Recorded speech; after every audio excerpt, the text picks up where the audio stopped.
जथुम्मायाव गासै बर'फोरनि आगुनि बर' फरायसा आफादनि दैदेनगिरि आरो मावथि गासैखौबो हांख्रायहरदों ज' जिरायलायनो थाखाय ज' लोगो मोनलायलायनो थाखाय आरो मान बावदों। बेनि गेजेरजोंनो जों गासैबो जोंनि बेसेबांबा सिगांनि दैदेनगिरिफोरखौबो जों दिनै लोगो मोनजोबदों आरो बेवहायनो बड'फा आरो बर' हारिखौ गेरेमसा महरै दानायनि सायाव दिनै मोनसे टपिक लानानै सावरायलायदों आरो बेयाव जोंनि दैदेनगिरि बिथांमोना खोब माखासे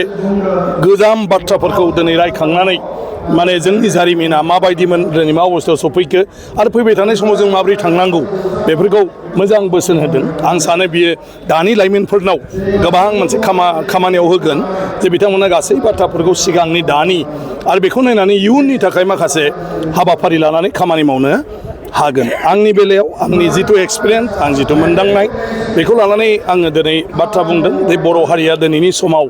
जि मोनसे सोमावसारनायनि गेजेरजों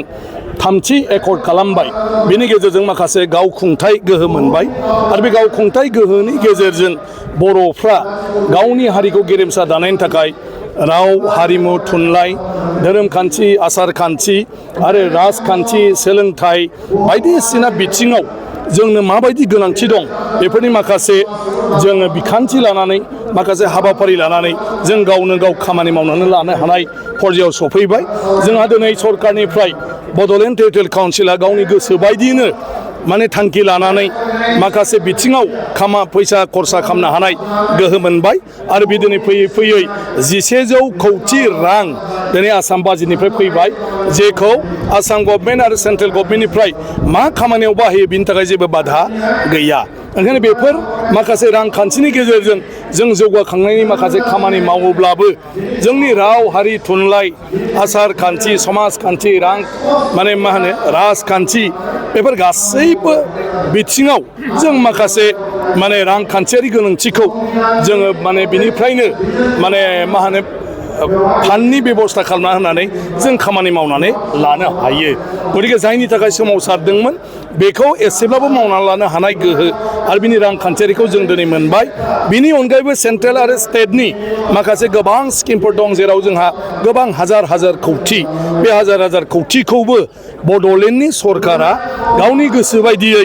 जोङो बासिनानै लानो हायो जे बबे जायगायाव बेखौ खालामनो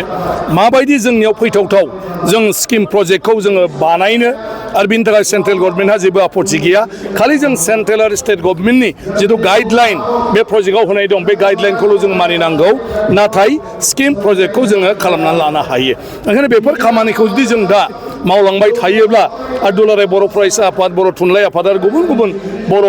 गौथुमफ्रा बर' आफादफ्रा जुदि माखासे बिखान्थि लानायनि गेजेरजों माखासे प्रजेक्ट जुदि सरकारनो होबाय थायोबा आं सानो बड'लेण्ड सरकारा गोबां मदद खालामनो हायो आरो बेनि गेजेरजों बर' हारिया जि हारि दानायनि बाथ्रा बुंबाय थादों बेफोरखौ मोजाङैनो दानानै लानो हागोन।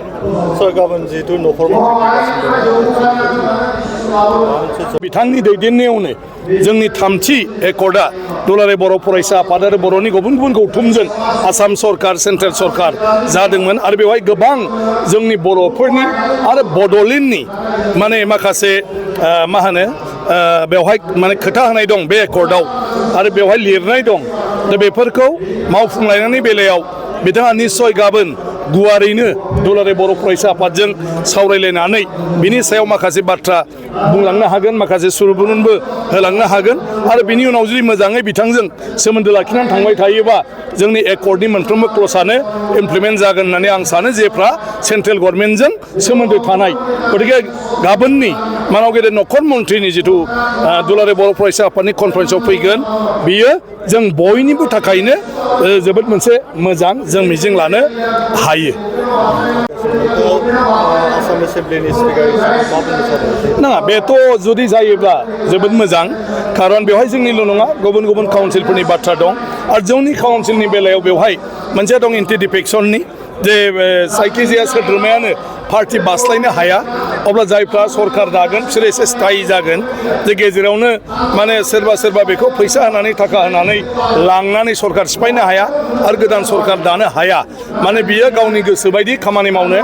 हाया ओंखायनो जोंनि सरकारफ्रा लास्टिं जागोन बड'लेण्डनि सरकारा बिनि गेजेरजों सरकारखौ जों प्रटेक्सन होनानै लानो हागोन आरो माने जाय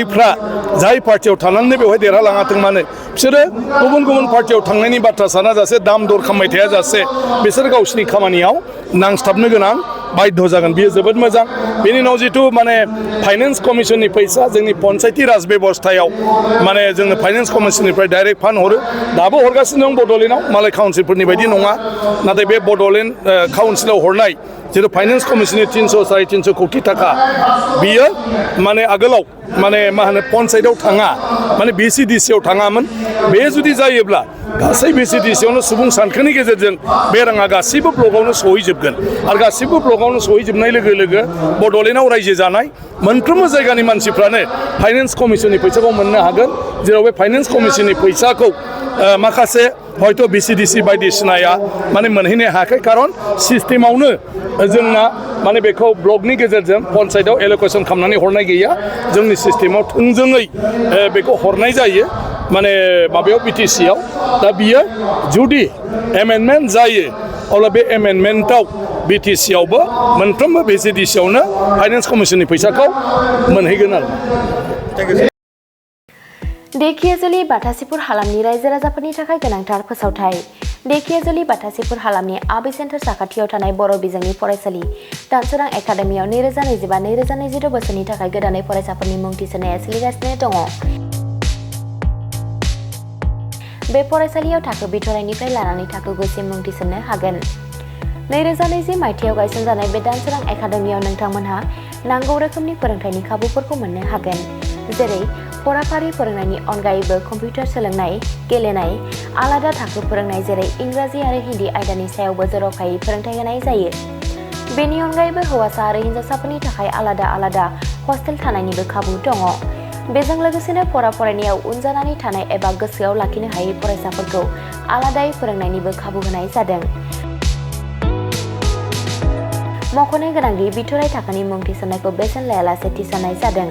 बेनिखायनो गोसो गुदुं दिथागिरि नोंथांमोनहा गाव गावनि गथ'फोरखौ दानसोरां एकाडेमियाव मुं थिसननो गोसो दङब्ला थिसननो हागोन। दानसोरां एकाडेमियाव मुं थिसननो थाखाय नोंथांमोनहा 9704457550 एबा 88764802118 जानबुं अनजिमायाव फोनांजाब खालामनानै सुलाद लानो हागोन।